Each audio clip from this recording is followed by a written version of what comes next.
Hello students, how are you. Last time बेटा मैंने आपको 3 क्वेश्चन दिए थे। आज उन तीनों को डिस्कस करेंगे, लेकिन डिस्कस करने से पहले जितना भी अभी तक इस चैप्टर में हुआ है मैं उसको रिवाइज करवा देता हूँ, ठीक है।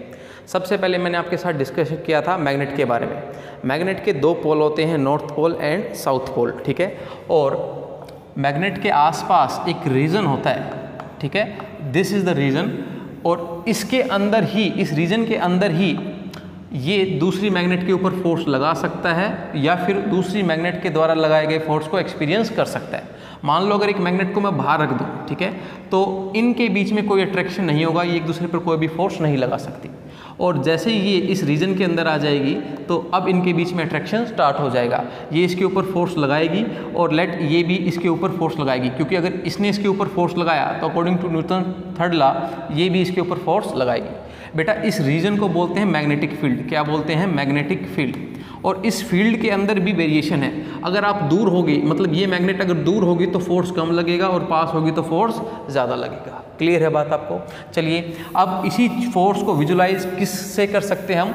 मैग्नेटिक फील्ड लाइन के कॉन्सेप्ट की हेल्प से। कैसे? देखिए ज़रा, मान लो एक उसी रीजन के अंदर मैं नॉर्थ पोल को यहाँ रख दूँ तो आप कहोगे कि नॉर्थ को रिपेल करेगा और साउथ उसको अट्रैक्ट करेगा। तो नेट इन दोनों फोर्स का इफेक्ट कैसे होगा? ऐसे होगा, ठीक है। अब थोड़ी सी दूर रख दूं तो नॉर्थ को फिर से रिपेल करेगा, साउथ अट्रैक्ट करेगा अपनी तरफ। क्लियर है बात? तो नेट कुछ ऐसे लगेगा फोर्स। तो और अगर आप यहाँ पर रखें तो नॉर्थ को रिपेल करेगा और साउथ अट्रैक्ट करेगा और नेट फोर्स ऐसे लगेगा। तो अल्टीमेटली इस पर्टिकुलर नॉर्थ पोल की अगर मैं मोमेंट को कैप्चर करूँ तो मेरे को कुछ इस तरीके की लाइन दिखाई देगी। समझ आ रही है कि नहीं आ रही बात आपको? ठीक है। इसी तरीके से ऊपर भी दिखाई देगी अगर ऊपर नॉर्थ पोल रखा जाए, ठीक है। तो this is the magnetic field lines. Magnetic field lines और कुछ नहीं है, path travel by the north pole है अगर उसको रखा जाए दूसरे मैग्नेट के मैग्नेटिक फील्ड में। क्लियर है बात आपको? और उसकी डायरेक्शन कहाँ से कहाँ होती है बेटा? नॉर्थ से साउथ होती है आउटसाइड द मैग्नेट, और इनसाइड द मैग्नेट क्या होती है? साउथ से नॉर्थ। क्लियर है बात आपको? ठीक है। अब देखो मैंने आपको एक बात तो समझ आ दी है कि it is nothing but magnetic field lines nothing but path travel by the north pole if it is place in the magnetic field of another magnet, ठीक है। अब आप देखो जरा ध्यान से, इस पर्टिकुलर पॉइंट पर अगर जब ये था नॉर्थ पोल तो नॉर्थ को रिपेल कर रहा था और साउथ उसको अट्रैक्ट कर रहा था, और इसके ऊपर फोर्स ऐसे लग रहा था, ठीक है। ये फोर्स एक्चुअली में इस पर्टिकुलर लाइन के टेंजेंट भी है अगर आप गौर से देखें तो, ठीक है। तो इसी बात को मैं दूसरे तरीके से बोल सकता हूँ कि किसी भी पॉइंट पर अगर मैं टेंजेंट खींचूँ, मैग्नेटिक फील्ड लाइन के किसी भी पॉइंट पर अगर मैं टेंजेंट खींचूँ तो वो मेरे को क्या देगा? इस पर्टिकुलर नॉर्थ पोल पर फोर्स की डायरेक्शन देगा, या फिर मैं बोलूँ उस पर्टिकुलर पॉइंट पर मैग्नेटिक फील्ड की डायरेक्शन देगा। क्लियर है बात आपको? दोबारा से रिपीट कर रहा हूँ, किसी भी पॉइंट पर अगर मैं टेंजेंट खींचूँ, ठीक है कि नहीं बात आपको, तो वो पर्टिकुलर पॉइंट पर मेरे को क्या मिलेगा? आपका नॉर्थ पोल के ऊपर लगने वाले फोर्स की डायरेक्शन, या फिर मैं बोलूँ इस मैग्नेट की उस पर्टिकुलर पॉइंट पर मैग्नेटिक फील्ड की डायरेक्शन। क्लियर है बात आपको? ठीक है। दूसरी बात बेटा कि कभी भी दो मैग्नेटिक फील्ड लाइंस एक दूसरे को इंटरसेक्ट नहीं कर सकते। मान लो नॉर्थ पोल यहाँ पर है, अगर मान लिया एक बार इंटरसेक्ट हो रही है तो देखो क्या गड़बड़ होगी। तो आपको पता है कि इसके टेंजेंट जो लाइन होगी उसी के अलोंग आपका नॉर्थ पोल मूव करेगा। अब देखो इस पॉइंट पर 2 टेंजेंट खींचे गए, एक ये टेंजेंट खींचा गया और एक ये टेंजेंट खींचा गया। तो एक समय पर नॉर्थ पोल 2 जगह पर नहीं जा सकता, तो intersection of the magnetic field lines allowed नहीं है, ठीक है। अगर आप ध्यान से देखें कि जितनी दूर आप इससे होते जाएंगे तो वहाँ पर फोर्स कम लगेगा, तो मैग्नेटिक फील्ड लाइंस यहाँ पर दूर दूर होती जाएगी, और जब जितना पास आप होंगे मैग्नेटिक फोर्स उतना ही ज़्यादा लगेगा। तो देखो एंड्स के ऊपर मैग्नेटिक फील्ड लाइंस क्लोज हैं, और जो अगर आप दूर जाओगे तो मैग्नेटिक फील्ड लाइंस के बीच में गैप बढ़ता जाएगा। क्लियर है बात? तो आप कहेंगे कि मैग्नेटिक फील्ड लाइंस जहाँ पर स्ट्रॉन्गर होती है वहाँ पर ज़्यादा फोर्स लगता है, और जहाँ पर दूर दूर होती है वहाँ पर फोर्स कम लगता है। क्लियर हो रही है बात आपको? ठीक है बेटा, तो ये चीज़ें आपको समझ में आया। अब इसको एक्सपेरिमेंटली मैंने कैसे बताया था आपको कि आप एक गत्ता लो और यहाँ पर एक चुंबक रख दो, और चुंबक के आसपास आप स्प्रिंकल कर दो क्या? जो आयरन फिलिंग्स है, आयरन पाउडर है, ठीक है कि नहीं बात? और नीचे से अगर आप इसको टैप करोगे तो इसी तरीके का ब्यूटीफुल पैटर्न आपको देखने को मिलेगा। इसी तरीके से जो आपकी जो आयरन फिलिंग्स हैं अपने आप को अरेंज कर लेंगी। क्लियर है? ये आपकी बुक में भी है, आप इसको ईजिली पढ़ सकते हैं। क्लियर हो रही है बात आपको?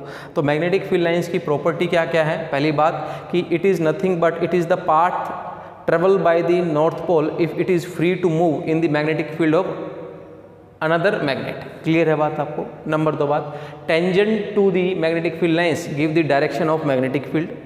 No two magnetic field lines can cross each other और इंटरसेक्ट ईच अदर। क्लियर है। Direction of magnetic field outside the magnet is north to south and inside the magnetic field south to north. And last one is where magnetic field lines are closer to each other magnetic force will be stronger. And जहाँ पर दूर दूर होंगी वहाँ पर force क्या होगा, कम होगा। क्लियर है बात आपको। इतनी बात समझ में आ गई बेटा। उसके बाद मैंने आपके साथ डिस्कस किया था कंपास को। कंपास क्या है उसको भी देख लेते हैं। कंपास एक आपका लोकेशन डिवाइस है, मतलब आपको लोकेशन बताता है, जिसके अंदर एक नीडल होती है और ये नीडल अल्टीमेटली मैग्नेट ही होती है और ये नॉर्थ पोल होती है मैग्नेट का। क्लियर है।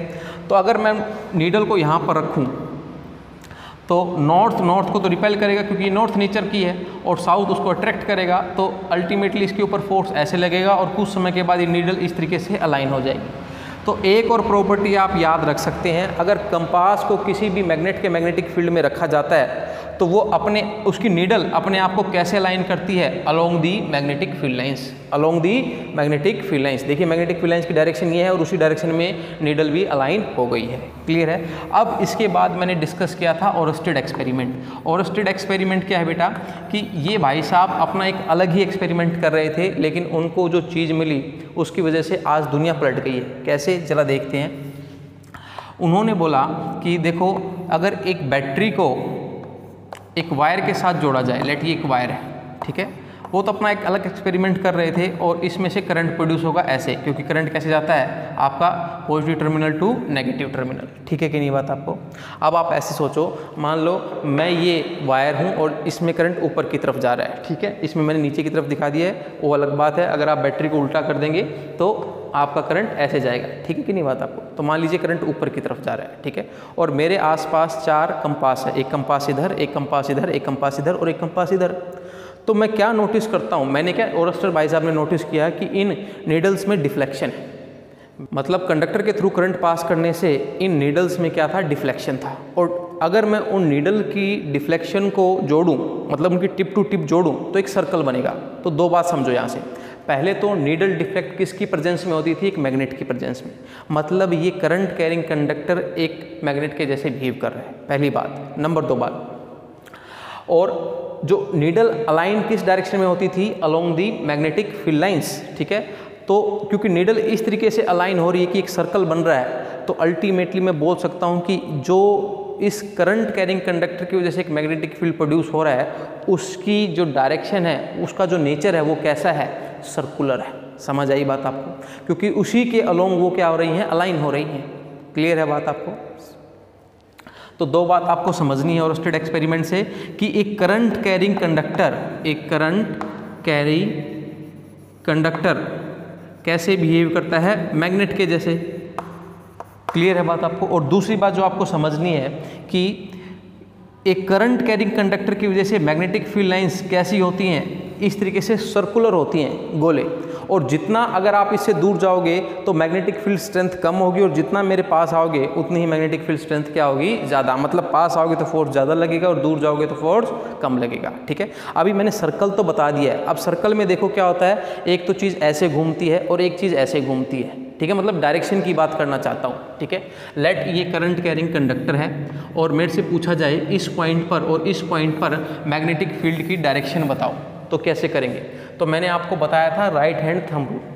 आपको राइट हैंड लेना है और उसके थंब को करंट की डायरेक्शन में प्लेस कर देना है। दोबारा सुनो, आपको राइट हैंड लेना है और उसके थंब को करंट की डायरेक्शन में प्लेस कर देना है। ठीक है, अब इस पॉइंट को देखो, पहले इस पॉइंट को मेरी उंगलियां क्या कर रही हैं, अंदर की तरफ कंप्रेस कर रही हैं। ठीक है, पहली बात तो इसकी वजह से मैग्नेटिक फील्ड कुछ लाइंस कुछ ऐसी होंगी, हाँ कि ना। और इस पर्टिकुलर पॉइंट को मेरी उंगलियां अंदर की तरफ क्या कर रही हैं, कंप्रेस कर रही हैं। तो यहाँ पर क्या होगा, मैग्नेटिक फील्ड अंदर की तरफ होगा। क्लियर है। अब इस पॉइंट को देखो, इस पॉइंट को मेरी उंगलियां बाहर की तरफ फेंक रही हैं, तो यहाँ पर ऐसे होगा। मतलब अगर करंट ऐसे जा रहा है तो सर्कल तो बनेगा मैग्नेटिक फील्ड लाइंस का, और सर्कल में अगर मैं बात करूं इस डायरेक्शन में बाहर की तरफ मैग्नेटिक फील्ड होगी, और यहाँ पर जो मैग्नेटिक फील्ड होगी वो अंदर की तरफ होगी। क्लियर है बात आपको। यहाँ पर मैग्नेटिक फील्ड बाहर की तरफ होगी और यहाँ पर मैग्नेटिक फील्ड अंदर की तरफ, ऐसा सर्कल होगा बेटा, समझ आई बात आपको। और अगर आप ऊपर से देखें तो यहाँ पर ऐसे एरो होगा और यहाँ पर ऐसे एरो होगा। समझ आ रही है कि नहीं आ रही बात आपको? क्लियर है बात, कोई डाउट? चलिए अगर मैं इसी एरो को नीचे कर दूँ तो देखो सर्कल तो बनेगा, है ना। अगर करंट नीचे जाएगा तो भी मैग्नेटिक फील्ड सर्कुलर ही होगी, लेकिन बात डायरेक्शन की है। तो आप क्या करो, अंगूठे को नीचे कर दो, क्योंकि अंगूठे को हमेशा करंट की डायरेक्शन में रखना है। इस पॉइंट पर देखो ये अब अंदर की तरफ कंप्रेस हो रहा है, क्लियर हो रहा है कि नहीं हो रहा बात आपको, ठीक है। और इस पॉइंट को देखो आप, ये कैसे आ रहा है, बाहर की तरफ आ रहा है, ठीक है। मतलब ये पॉइंट बाहर की तरफ, ये पॉइंट अंदर की तरफ। इस पॉइंट पर मैग्नेटिक फील्ड बाहर की तरफ, इस पॉइंट पर मैग्नेटिक फील्ड अंदर की तरफ। मतलब इस बार जलेबी ऐसे बनेगी, समझ आई बात आपको। और पिछले केस में जब करंट ऊपर था तो जलेबी ऐसे बन रही थी। अरे बोलो यार, ठीक है, क्लियर है। अब आते हैं उन क्वेश्चंस पर जो मैंने आपको दिए थे। चलिए पहला क्वेश्चन तो शायद यही था, ऐसे और ऐसे इन दोनों पॉइंट पर मैग्नेटिक फील्ड की डायरेक्शन बताइए, ठीक है। तो आप क्या कहेंगे, इस पॉइंट पर अंदर की तरफ, मतलब सर्कल तो होगा ही इसकी वजह से, और डायरेक्शन कैसे होगी, अंदर की तरफ, और यहाँ पर क्या होगी, बाहर की तरफ। क्लियर है। तो आप बोलेंगे मैग्नेटिक फील्ड यहाँ पर बाहर की तरफ और यहाँ पर अंदर की तरफ है, ठीक है। अगर नेक्स्ट केस में मैंने करंट को उल्टा कर दिया था शायद, क्लियर है बात, तो आप देखो इस पॉइंट पर अंदर की तरफ, क्लियर है बात आपको, और इस पॉइंट पर कैसे हो जाएगा, देखो आप बाहर की तरफ। क्लियर है बात, ऐसे देख कर लेना, बाहर की तरफ, ठीक है कि नहीं बात आपको। ये बाहर की तरफ हो जाएगा, ठीक है, ये अंदर की तरफ और ये बाहर की तरफ, ठीक है। अब एक और क्वेश्चन दिया था मैंने, इस तरीके से एक सर्कुलर रिंग बनाई, यहाँ से करंट गुजारा। अब करंट अगर ऐसे जाएगा तो ऐसे ही आएगा यार, हाँ के ना। और इस पॉइंट पर मैंने आपसे पूछ लिया, ठीक है, सेंटर पर बताना मेरे को, सेंटर पर। देखो भाई, जब करंट यहाँ पर जाएगा, सोचो जरा, तो करंट की डायरेक्शन में अंगूठा रखा और उस पॉइंट की तरफ देखो, उसको दबा रहा अंदर की तरफ, तो इस पॉइंट पर मैग्नेटिक फील्ड अंदर की तरफ होगा, ठीक है। एक्चुअली में क्या होगा, इस करंट की वजह से, इस करंट कैरिंग कंडक्टर की वजह से यहाँ पर इस तरीके से जलेबी बनेगी, हाँ के ना, अरे समझ रहे हो बात। और यहाँ पर वो अंदर की तरफ होगा, क्लियर है बात। अच्छा जी, अब मान लो करंट ऊपर भी जाएगा, तो करंट की डायरेक्शन में अंगूठा रखो और इस पॉइंट को देखो फिर से अंदर की तरफ दबा रहा है, यहाँ पर जलेबी ऐसे बनेगी, नहीं समझ आई बात। यहाँ पर आ जाओ नीचे, तो ये कैसे कर रहा है, फिर से अंदर की तरफ दबा रहा है, और यहाँ पर जलेबी ऐसे बनेगी और ये अंदर की तरफ। अभी मैं आपको समझाता हूँ, देखो ये मेरे पास कॉइल थी, ठीक है। अभी करंट यहाँ पर ऊपर की तरफ है, ठीक है। आप क्या करो, राइट हैंड लो, करंट ऊपर की तरफ है, तो यहाँ पर कैसे होगा, इस पॉइंट पर देखो अंदर की तरफ उंगलियाँ, तो ऐसे जलेबियाँ बनेगी, समझ रहे हो कि नहीं समझ रहे हो बात। और अंदर यानी कि आपकी तरफ क्या होगी उसकी, अगर मैं देखूँ यहाँ से तो आपकी तरफ डायरेक्शन होगी, ठीक है। अभी ऊपर आ जाओ, ठीक है, ऊपर की वजह से देखो फिर से आपकी तरफ है, मेरे हिसाब से तो अंदर की तरफ हो गया और आपको लगा कि आपने मेरी तरफ आ रही है, ठीक है कि नहीं बात आपको। तो इस तरीके से जलेबियाँ बनेगी, क्लियर है बात, ठीक है। अब इस पॉइंट पर आ जाओ, इस पॉइंट पर देखो फिर से आपकी तरफ है और मेरे को लगेगा कि मेरे से परे, क्लियर है बात आपको। और यहाँ पर इस तरीके से फिर से जलेबियाँ बनेंगी गोल गोल, और इसकी भी डायरेक्शन, इसकी भी डायरेक्शन और उसकी भी डायरेक्शन, सबकी डायरेक्शन क्या है, आपकी तरफ है। मतलब करंट इस पर्टिकुलर कॉइल के किसी भी एलिमेंट की वजह से देख लेना, मैग्नेटिक फील्ड कैसे बनेगी, अंदर की तरफ बनेगी, समझ आई बात आपको। तो ये थे आपके तीनों क्वेश्चन के आंसर। आपको जस्ट बताना है कि पी पर मैग्नेटिक फील्ड की डायरेक्शन कैसे होगी, अंदर की तरफ होगी। क्लियर हो रही है बात आपको। चलिए इनको नोट कीजिए और फिर आगे डिस्कस करते हैं, और कुछ और क्वेश्चन करते हैं, उनको देखते हैं। चलो अब देखो, मान लो मेरे पास ये रिंग है, इस रिंग को देखो आप समझो, और इसमें करंट ऐसे जा रहा है, क्लियर है बात। तो अभी इस एंड पर ऊपर की तरफ और इस एंड में नीचे की तरफ, जो पीछे वाला हिस्सा है उसमें नीचे की तरफ दिख रहा है थोड़ा सा, या फिर मैं ऐसे ही दिखाता हूँ आपको, ठीक है। देखो जरा ध्यान से, अभी एक कॉइल है, ये आपका करंट ऐसे घूम रहा है, ठीक है। तो इस पर्टिकुलर पॉइंट पर अगर मैं देखूं तो मैग्नेटिक फील्ड कैसे होगी, सेंटर पर अंदर की तरफ होगी, यहाँ पर होगी, हाँ के ना। और इस पर्टिकुलर पॉइंट पर की वजह से करंट मैग्नेटिक फील्ड अंदर की तरफ होगी।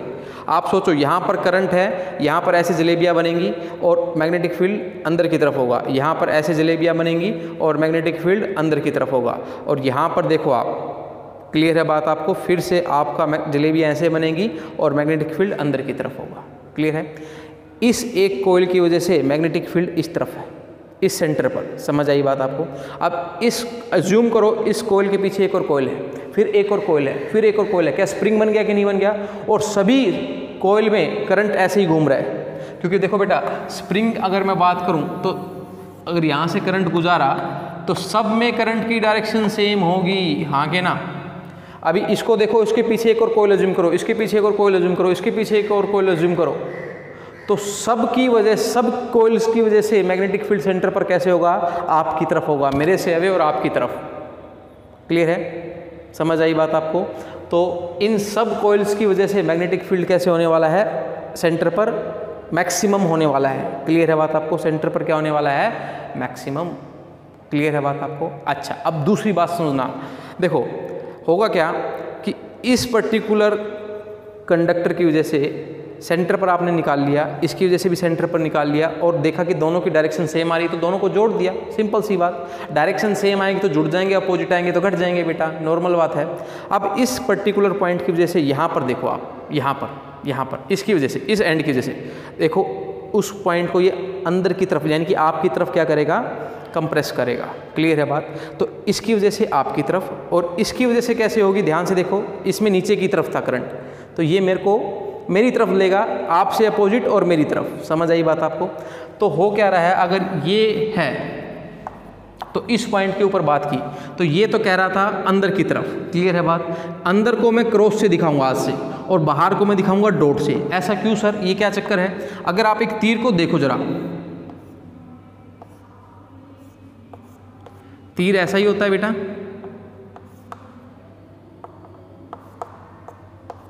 ठीक है, ऐसा ही होता है तीर। अगर तीर आपसे परे जाए तो आपको ये सेक्शन दिखाई देगा कि नहीं दिखाई देगा, और जब तीर आपकी तरफ आए तो आपको ये चोंच दिखाई देगी, मतलब ये डॉट दिखाई देगा। तो जो चीज़ आपकी तरफ आएगी उसको डॉट से दिखाएंगे, और जो अंदर की तरफ जाएगा उसको क्रॉस से दिखाएंगे। ठीक है, ये कॉन्सेप्ट है।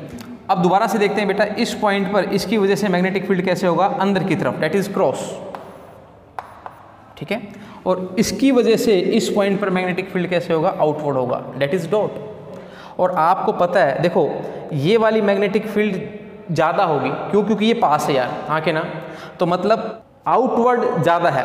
अगर मैं मैग्नेटिक फील्ड को m से डिनोट करूं तो डॉट वाली मैग्नेटिक फील्ड ज़्यादा होगी और क्रॉस वाली मैग्नेटिक फील्ड कम होगी, क्योंकि दूरी ज़्यादा हो गई। लेकिन अगर कोयल को बहुत छोटी जूम कर लिया जाए, सच डेट जो डायमीटर है बहुत ही कम हो, तो मैं मान सकता हूं कि जितना अंदर उतना ही बाहर मैग्नेटिक फील्ड, और नेट मैग्नेटिक फील्ड बाहर के किसी भी एक पॉइंट पर 0 हो जाएगा अगर कोयल का साइज क्या हो, बहुत छोटा हो। क्लियर है बात आपको। तो किसी भी कोयल के आउटसाइड कोई भी पॉइंट पर मैग्नेटिक फील्ड कितना लेंगे हम, 0, और इनसाइड सेंटर पर क्या लेंगे, मैक्सिमम लेंगे। क्लियर है बात आपको। ठीक है, ध्यान से देखो आप, अगर इस पॉइंट को अगर आप कंसिडर करो तो देखो जरा, ये दोनों पॉइंट की वजह से वहाँ पर मैग्नेटिक फील्ड आएगा। कैसे आएगा, ये बोलेगा, देखो जरा ध्यान से, ये वाला बाहर की तरफ, और जबकि ये वाला क्या बोलेगा, अंदर की तरफ। ठीक है, ये वाला मैग्नेटिक फील्ड ज़्यादा होगा और ये वाला मैग्नेटिक फील्ड क्या होगा, कम होगा। परंतु अगर आर बहुत कम हो तो मैं मान सकता हूँ जितना बाहर उतना ही अंदर मैग्नेटिक फील्ड, और नेट मैग्नेटिक फील्ड क्या हो गया, 0। तो किसी भी कोयल की वजह से आउटसाइड मैग्नेटिक फील्ड आप 0 मानेंगे, और इनसाइड मैग्नेटिक फील्ड सेंटर पर क्या मानेंगे, मैक्सिमम। क्लियर है। और यही आपका नेक्स्ट टॉपिक है, एक सोलेनॉइड। ठीक है, सोलेनॉइड में होता क्या है, देखो क्या होता है, ये एक आपका हेलिकल स्ट्रक्चर होता है और इसमें स्प्रिंग क्लोजली पैक होते हैं। क्लियर है बात आपको। और ये भी बोला जाता है ये लेंथ इसके डायमीटर से अधिक होती है। डायमीटर से अधिक होने का मतलब आपने कोयल को जानबूझकर छोटा लिया है, सच डेट बाहर आप मैग्नेटिक फील्ड क्या कर सकें, 0 प्रूफ कर सकें। ठीक है, अब आप सोचो कि इसकी वजह से अगर आप ध्यान से देखो, अगर करंट इसमें ऊपर हो और इसमें नीचे हो, तो अभी अभी हमने देखा कि मैग्नेटिक फील्ड कैसे होती है, आपकी तरफ होती है ना।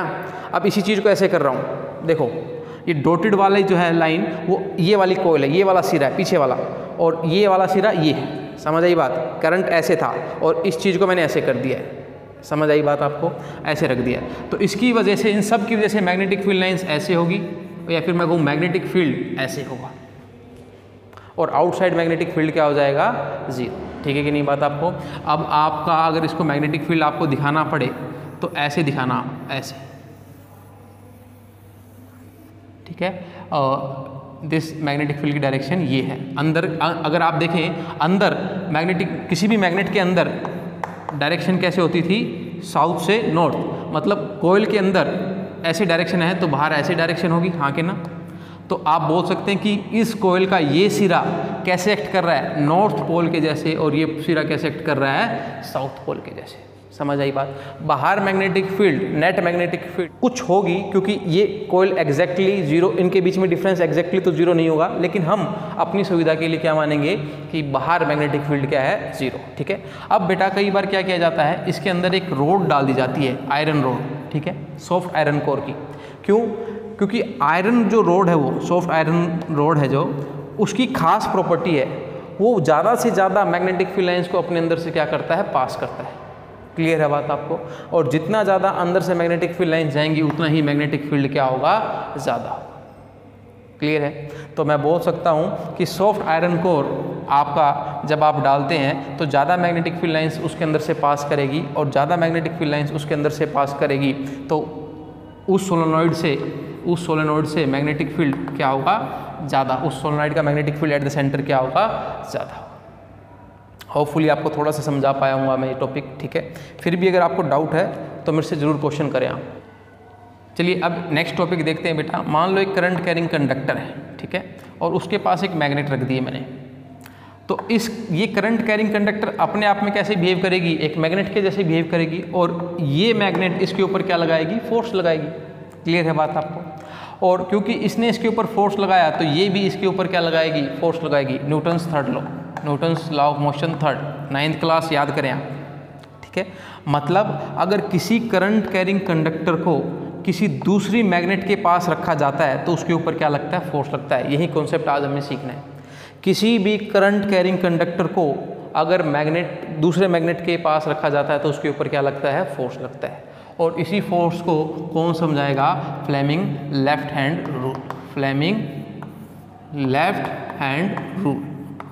क्लियर है बात?